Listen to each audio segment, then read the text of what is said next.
दर्शक नमस्कार अनि हार्दिक स्वागत गर्न चाहन्छु रूपन्देहीको बुटोलबाट म नेपाली बाबु बिपीबाट। दर्शक हामी यात्रा गर्दै थियौँ र यात्रा गर्ने क्रममा बाटोमा एकदमै स्पिडमा स्ट्यान्ड गर्दै साइकल चलाउँदै गइरहेको एकजना भाइ फेला पार्यौँ। दर्शक हामीले त्यो भिडियो कैद गर्दै गर्दाखेरि मात्र थाहा भयो कि भाइको एउटा खुट्टा थिएन। दर्शक जसको एउटा खुट्टा छैन उसले चाहिँ मोटरसाइकललाई कम्पिटिसन दिइरहेको छ, गाडीलाई ओभरटेक गरिरहेको छ र सँगसँगै रोडमा स्ट्यान्ड पनि गरिरहेको छ। जसमा यो भिडियो हेरिसकेपछि तपाईँको मनमा के लागेको छ र भाइ कति वर्षको उमेरको भयो होला, भाइले चाहिँ किन यसरी चाहिँ साइकल चलाइरहेको छ, भाइ कहाँ जाँदैछ भनेर हामीलाई पनि एउटा कौतूहलता भयो र त्यो कौतूहलता मेटाउनको लागि हामीले भाइलाई रोकेर भाइको विषयमा बुझ्न मन लाग्यो र यतिखेर हामी भाइसँगै छौँ। कहिले कहिले ढिला पनि हुन्छ, काम धेरै भयो भने ढिला हुन्छ। 6-7 बजेतिर धेरै भनेको 8 बजे जान्छु घर। तपाईँको खुट्टा सानैदेखि यस्तो भएको कि कस्तो? सानैदेखि त होइन, अब के गर्नु त नि, बाबाले अब सधैँ रक्सी खाने, मम्मी अब घरै बस्ने, बाबाले रक्सी खाएर त चुलो हुन्छन्। मम्मीको पेटमा 9 महिना हुँदाखेरि चुलोले पेटमा अब रक्सी खाएर आएको तलमा हान्नुभयो मम्मीको दाहिने कोखामा। अनि त्यही कोखामा हानेर भित्र घाउ भएर भित्रै झरेको खुट्टा, भित्रै पाकेर अनि जम्मिँदाखेरि खुट्टा यस्तो थियो हड्डी, त्यही हड्डी चाहिँ काटेको। मम्मीलाई भन्दाखेरि केही भएको होइन, यस्तै जम्मेकोस् भन्ने थिएँ। अनि मम्मीले अनि हजुरआमालाई सोधेको थिएँ, हजुरआमाले भन्नुभएको यसो के भएको। कन्फिडेन्ट हुन्छ नि, एकदमै मलाई एकदमै ठुलो लाग्यो कि यस्तो तपाईँको जुन काम गर्नुहुन्छ होइन, आफ्नो परिवारको लागि जुन सोच्नु भएको छ, यस्तो तपाईँको एक हिसाबले भन्यो भने तपाईँलाई गाह्रो त छ नि, बैशाखी टेकेर तपाईँ आउनुहुन्छ त्यति टाढोबाट होइन, तर पनि तपाईँले हिम्मत चाहिँ कहिले हार्नु भएन। हारेको छैन। अब यदि सोचे जस्तो भयो भने के छ, के बन्ने इच्छा छ तपाईँको? भविष्यमा के बन्ने र खुट्टा हाल्ने भन्ने छु। खुट्टा हालेपछि एउटा राम्रो मिठो काम गरौँ भनेर। काम गरेपछि अब घर पनि छैन, घर पनि अब सानो छ, घर बनाउन सके त यसो घर बनाउने हुन्थ्यो। अब घर बनाउन पनि अब के गर्ने त नि, यता घर त्यही महिनाको जम्मा 3000 पाउँछु, त्यही 3000ले कसरी गराउने। र बुटोलमा बसेर भाइको वास्तविक के रहेछ, घर परिवारको अवस्था के छ, ऊ चाहिँ के गर्दो रहेछ भनेर हामीले भाइसँग केही कुराकानी गरेका छौँ। त्यसपछि भाइको कुरा सुनिसकेपछि ऊ घरको जेठो छोरा र एउटा खुट्टा गुमाएको छ उसले, र उसको यो दर्दनाक अवस्था घरको समस्याले गर्दाखेरि चाहिँ उसले 16 वर्षको उमेरमै उसले चाहिँ यसरी टाढादेखि साइकल चलाएर एउटा रोजगारी गर्दछ। उसले रोजगारी पनि दर्शकबिन मोटरसाइकलको टायरको पम्चर बनाउने र टायर हाल्ने काम गर्दछ। निकै दुःखको काम छ। उसँग एउटा खुट्टा छैन, तर पनि उसले एउटा परिश्रम गरेर जीविकोपार्जन गरिरहेको छ। घरको जेठो छोरा भएको कारणले घरको धेरै दायित्व रहने गर्दछ र उसले त्यो दायित्व पुरा गरेको छ। दर्शक जम्मा महिनाको 6000 रुपियाँ उसले त्यहाँबाट तलब बुझ्ने गर्दछ। तर भाइ बिहानै उठेर काममा आइपुग्छन् र साँझ पख मात्रै घर फर्किन्छन्। भाइको दिनचर्या यस्तो छ र हामी भाइसँग गरेका दुःख सुखका कुराकानीहरू तपाईँलाई प्रस्तुत गरेका छौँ। जसमा यही बुटोलको बजारमा एउटा मोटरसाइकलको टायर पसलमा उसले काम गरेर मासिक 6000 रुपियाँ कमाएर आफ्नो परिवारको छाक टारिरहेका छन्। निकै यो बाटोमा देखेको दृश्य एउटा रोमाञ्चक दृश्य मात्रमा सीमित रहेन दर्शकबिन, एकदम पीडादायक भिडियो र बाटोमा हामीले कैद गरेको भिडियो तपाईँ माझ प्रस्तुत गरेका छौँ। र वास्तवमा भाइको विषयमा बुझ्न मन लाग्यो तपाईँले। यसभन्दा अगाडि पनि यदि टिकटकमा एउटा भाइको भिडियो नै भाइरल भएको रहेछ, तपाईँले टिकटकमा पनि भाइको भिडियो हेर्नुभएको छ भने पक्कै पनि यो भिडियो पनि हामीले फेरि थप भिडियो कैद गरेका छौँ। हामी टिकटक भिडियो पनि प्रस्तुत गरिरहेका छौँ र भाइले जुन तरिकाले साइकल स्ट्यान्ड गर्नु भएको छ, साइकल चलाउनु भएको छ, हामी त्यस विषयमा उहाँले कहिलेदेखि यसरी साइकल चलाउन थाल्नुभयो र उहाँले परिवारलाई चाहिँ उहाँ चाहिँ घरको जेठो छोरा भनेर भन्नुभयो। घर परिवारमा को हुनुहुन्छ, हामी भाइको समग्र समस्या दैनिकीको विषयमा भाइसँग रहेर केही कुराकानी जोडिरहेका छौँ। तपाईँ के गर्नुहुन्छ अहिले काम गरिरहेको छु यहाँ दाइको दोकानमा। यही साखै दाइ त होइनन्, म सुरु यहाँ नयाँ 3 कुने ठाउँमा काम गर्थेँ साइकल दोकानमा। त्यहीदेखि गर्दा यतातिर आएको। अनि यता पहिला चाहिँ काम गर्न आउँथेन मलाई। अनि त्यसै काम गर्दा एउटा भाइ थियो मभन्दा सानो, त्यही भाइले काम सिकाइदिएको। अनि त्यसैमा गरिरहेको छु अहिले नि। अझै अनि अहिले चाहिँ सिक्दैछु पछि। अनि त्यही सिक्दा अहिले चाहिँ साइकल चलाउँदाखेरि मेरो एउटा खै को नचिनेको दाइले चाहिँ टिकटकमा हाल्दै थिए अनि तपाईँले चलाएको साइकल जुन चलाइरहेको भिडियो चाहिँ होइन टिकटकमा आइसके पछाडि टिकटकमा धेरै राम्रो कमेन्टहरू होइन ओएमजी यस्तो कति कन्फिडेन्ट हो त साइकल चलाउँदा पनि कति कन्फिडेन्ट कसरी सक्नुभयो त भाइले भनेर धेरै कमेन्टहरू तपाईँले पनि हेर्नुभयो होला धेरै छैन तर मैले धेरै कमेन्टहरू हेरेको छु त्यहाँ एकदमै तपाईँलाई एप्रिसिएट गर्नुभएको छ कि तपाईँलाई सम्मान गर्नुभएको छ है भाइको एउटा खुट्टा पनि छैन तर भाइले चाहिँ साइकल मजाले चलाउनु हुँदो रहेछ भनेर धेरैले कमेन्ट गर्नुभएको छ धेरै राम्रो प्रतिक्रिया दिनुभएको छ मलाई जान्न मन लाग्यो क्या भाइ एकदमै यो भित्रैबाट जान्न मन लाग्यो के भन्यो भने तपाईँले साइकल चाहिँ यति स्पिड चाहिँ कसरी चलाउनुहुन्छ एउटा खुट्टा छैन तपाईँको अब त्यही सानोमा कतिचोटि चलाउँदा हाइवे रोडमा लोटेको यो लोटी सिकेको नलोटी सिकेको होइन खुट्टा शरीरैभरि पुरा लोटी घाउ भयो सिकेको सुरुमा चाहिँ हाट बजारमा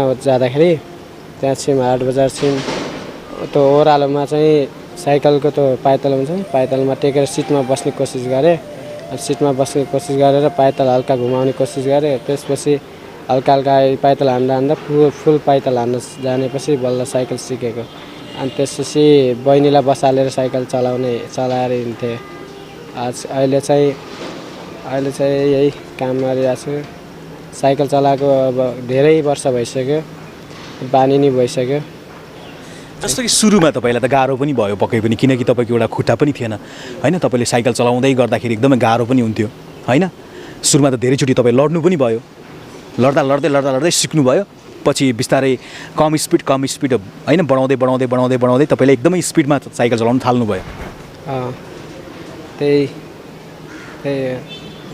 स्पिड चलाउँदा सुरुमा स्लो चलाएँ त्यसपछि स्पिडमा बानी पसेपछि चलाएँ जस्तो तपाईँले त अडिनु पनि एकदमै गाह्रो हुन्छ किनकि तपाईँको एउटा खुट्टा पनि तपाईँको छैन साइकलमा अडिन गाह्रो हुन्छ तपाईँलाई होइन तपाईँको साइकल चलिरहँदाखेरि झ्याप्प केही अगाडि केही आयो भने होइन रोक्नु पऱ्यो भने होइन तपाईँले एउटा खुट्टाले अडाउनुहुन्छ आफूलाई होइन कहिलेकाहीँ उतापट्टि लड्यो भने त तपाईँलाई अलिक गाह्रो पर्छ होला नि कसरी तपाईँले म्यानेज गर्नुहुन्छ यसलाई उतापट्टि चाहिँ त्यो पाइतललाई टेकेर जस्तो खुट्टा हुन्छ नि खुट्टा घुमाएर अनि ठ्याक्कै त्यसले खुट्टा घुमाएर उतातिर ढल्किने बेला त्यो ढल्किनुभन्दा पहिला खुट्टाले टेकेर अडाउँछु साइकललाई अनि उतापट्टि ह्यान्डलबाट उताबाट साइडबाट गएपछि बल्ल मैले साइकल कन्ट्रोलमा ल्याउँछु तर लोड्न त धेरै विशेष लोटी छु उतापट्टि पल्टिँदाखेरि त्यही पल्टिँदाखेरि बेला चोट परेर लाग्थ्यो भन्थ्यो नि दाइहरूले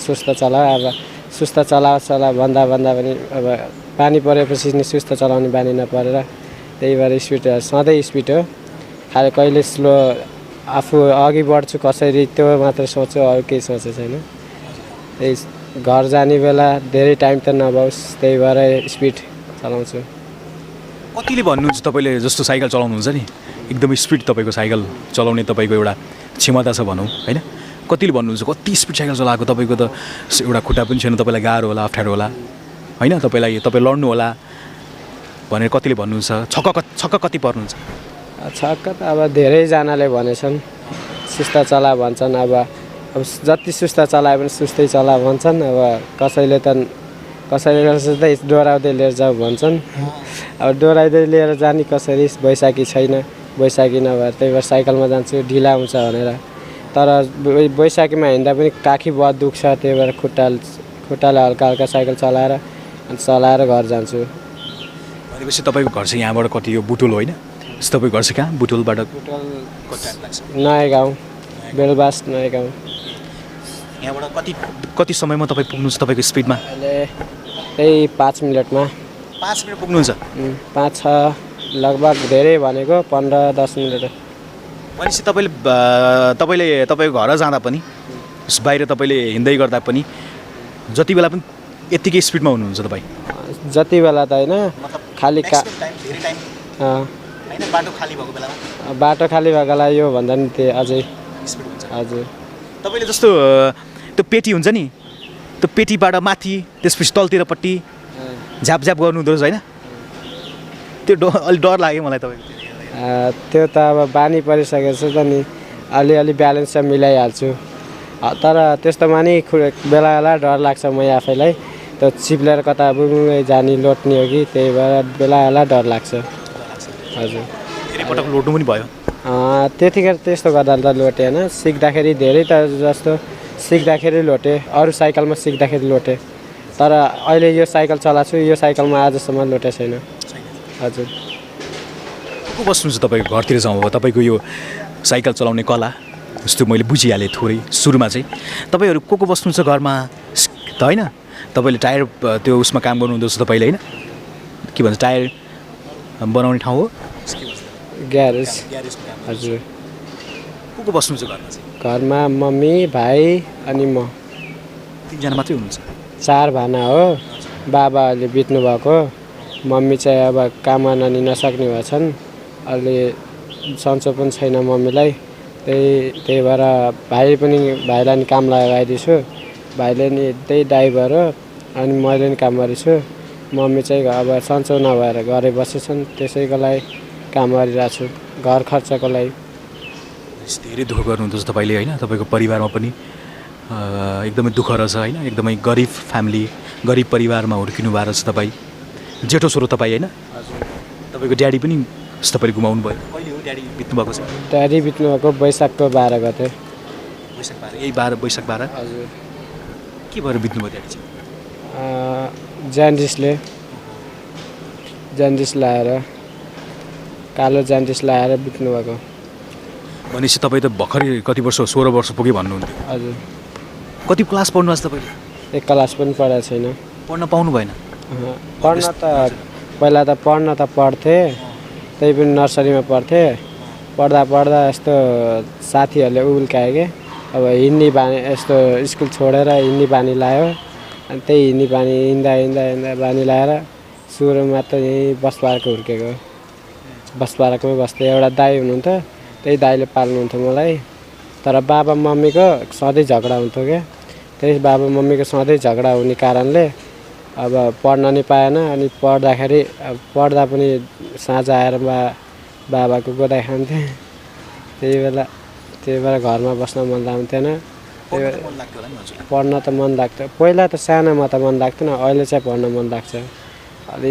14-15 वर्ष भएपछि मन लाग्थ्यो अब अहिले नि पढ्न मन लाग्छ त्यही पनि के गरौँ पढौँ कि घर रासन हेरौँ कि मम्मीलाई हेरौँ कि भाइलाई यस्तै दुःखै छ भनेपछि तपाईँ जेठो बाटो छोरो भएको हिसाबले चाहिँ घरमा सबैलाई तपाईँले हेर्नु पऱ्यो मम्मी पनि बुढी हुनुहुन्छ होला है हजुर हजुर होइन त्यो भएको हिसाबले चाहिँ तपाईँले पढ्न पाउनु भएन अहिले चाहिँ तपाईँलाई पढ्न मन लाग्छ जस्तो अहिले तपाईँलाई जस्तो ठिक छ तपाईँलाई म पढाउँछु भनेर कसैले भन्नु पढ्नुहोस् त अब पढ्न त पढ्थेँ के गर्ने घरमा अब पढेर मैले यता पढ्ने कि उता घर कसले हेर्छ त नि फेरि त्यही भएर त्यो नि चिन्ता लाग्छ त्यही भएर पढ्दैन पढ्न त पढाउँछु भन्न त धेरैजनाले भन्नुभएको छ तर मैले पढेको छैन भनेपछि तपाईँ यदि काम नगर्ने भने तपाईँको परिवारमा बिहान बेलुकाको चुलो बल्दैन तपाईँले काम गर्नैपर्छ हजुर अब नगरे के गर्नु त नि अब मम्मीले काम पहिला त काम गर्नुहुन्थ्यो लेबर काम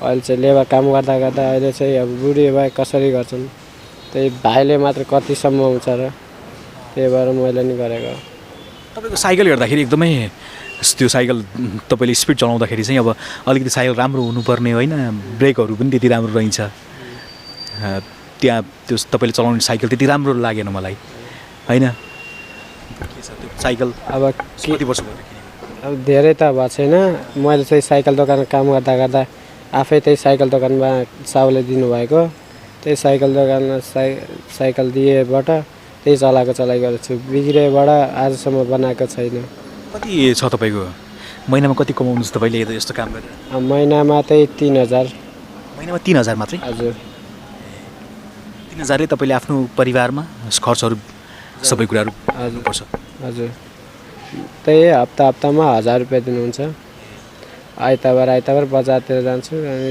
सामान यताउति लिएर आउँछु अनि सामान ल्याएर त्यही खर्च गरेर पुऱ्याउने हप्ताभरि त्यति कति बजी आउनुहुन्छ बिहान तपाईँ बिहान यहाँ 6:30-6:30बाट बेलुका कति बजी आउनुहुन्छ 4-5-6 बजे ठ्याक्कै जान्छु कहिले ढिला पनि हुन्छ काम धेरै भयो भने ढिला हुन्छ 6-7 बजेतिर धेरै भनेको 8 बजे जान्छु घर अब अब एउटा मैले तपाईँको थोरै तपाईँको जीवन कहानी पनि बुझ्नु मन लाग्यो होइन, यस्तो पनि मैले बुझिहालेँ। यस्तो तपाईँको खुट्टा सानैदेखि यस्तो भएको कि कस्तो पछि? सानैदेखि त होइन, अब के गर्नु त नि, बाबाले अब सधैँ रक्सी खाने, मम्मीले पनि मम्मी अब घरै बस्ने, बाबाले रक्सी खाएर त चुलो हुन्छ नि, मम्मीको पेटमा 9 महिना हुँदाखेरि चुलोले पेटमा अब रक्सी खाएर आएको तालमा हान्नुभयो मम्मीको दाहिने कोखामा। अनि त्यही कोखामा हानेर भित्र घाउ भएर भित्रै झरेको खुट्टा, भित्रै पाकेर। अनि जन्मिँदाखेरि खुट्टा यस्तो थियो हड्डी, त्यही हड्डी चाहिँ काटेको, त्यही हड्डी काटेर भित्र छाला बनाएर राखेर बाँधिदिएको नसाले। जस तपाईँ ठिक हुनुहुन्थ्यो, गर्भमा आउँदाखेरि ठिक हुनुहुन्थ्यो, बुवाको कारणले गर्दाखेरि चाहिँ अब तपाईँको जन्मिँदाखेरि चाहिँ त्यस्तो जन्मिसकेपछि हजुर राख्नुपर्ने अवस्था आयो हजुर होइन? हजुर भनेपछि सानैदेखि तपाईँको खुट्टा थिएन। त्यही हजुर के भन्नु? खुट्टा अब सानैदेखि जन्मिँदाखेरि पनि अब कसैले भन्छन् पत्ताउँदैनन्, जम्नुटै भन्दा पनि पत्ताउँदैनन्। अनि पछि चाहिँ मम्मीलाई भन्दाखेरि केही भएको होइन, यस्तै जन्मेकोस् भन्दै थिएँ। अनि मम्मीले अनि हजुरआमालाई सोधेको थिएँ, हजुरआमाले भन्नुभएको यसो के भएको। जस्तो भाइको एउटा कन्फिडेन्ट हुन्छ नि, एकदम मलाई एकदमै ठुलो लाग्यो कि यस्तो तपाईँले जुन काम गर्नुहुन्छ होइन, आफ्नो परिवारको लागि जुन सोच्नु भएको छ, यस्तो तपाईँको एक हिसाबले भन्यो भने तपाईँलाई गाह्रो त छ नि, वैशाखी टेकेर तपाईँ आउनुहुन्छ त्यति टाढाबाट होइन, तर पनि तपाईँले हिम्मत चाहिँ कहिले हार्नु भएन? हारेको छैन, आजसम्म हिम्मत हारेको छैन। आँटेको काम चाहिँ गरेछु, तर नसक्ने काम चाहिँ गरेको छैन। भाइको सोच चाहिँ के छ? ल मैले अब भविष्यमा यदि सोचे जस्तो भयो भने के छ, के बन्ने इच्छा छ तपाईँको? भविष्यमा के बन्ने र यही खुट्टा हाल्ने पनि छु। खुट्टा हालेपछि एउटा राम्रो मिठो काम गरौँ भनेर। काम गरेपछि अब घर पनि छैन, घर पनि अब सानो छ, घर बनाउन सके त यसो घर बनाउने हुन्थ्यो। अब घर बनाउन पनि अब के गर्ने त नि, यता घर त्यही महिनाको जम्मा 3000 पाउँछु, त्यही 3000ले कसरी गराउने।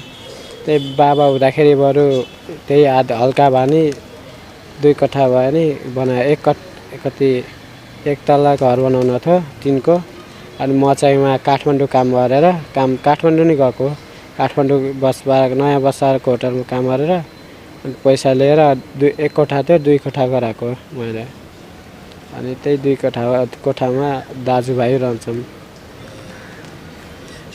अब यो तपाईँको सुखको कुरा भयो, तपाईँको दुःखको कुरा भयो होइन, तपाईँको जुन स्ट्रगलका कुराहरू भए, तपाईँको यो साइकल चलाउने जुन एउटा क्षमता छ त्यसका कुरा पनि गऱ्यौँ हामीले। रमाइलो पनि त जिन्दगी के लाग्छ तपाईँलाई? रमाइलो त अब के जिन्दगी दुःख के लाग्छ तपाईँलाई, के बुझ्नु छ? अब रमाइलो त के भनौँ त नि, खै अब रमाइलो चाहिँ भन्ने अझसम्म रमाइलो भएको छैन, सधैँभरि दुःख परिरहेछ घरमा। रमाइलो अब के गर्ने, अस्ति भर्खर हजुरआमा बित्नुभयो अस्ति। त्यसपछि अब के गर्नु, काम नगरी खाने कसरी, त्यही हिसाबले रमाइलो नि। त्यही खुट्टा लगाएको बेला होली तिहार दसैँ तिहारमा त्यति बेला मात्र रमाइलो हुन्छ, अरू बेला कहिल्यै रमाइलो हुन्छ। हजुर खुट्टा पनि छ मेरो, नक्कली खुट्टा छ क्या। नक्कली खुट्टा लाएर झन् सजिलो हुनु होला नि तपाईँलाई? सजिलो हुँदैन। हजुर देब्रेतिर पल्टी यो हल्का ढल्न थाल्यो भने त्यतिखेर धानिन्छ, उता दाहिनेतिर ढल्यो भने सिधै लोटिन्छ, अनि चोट लगाइहाल्छ।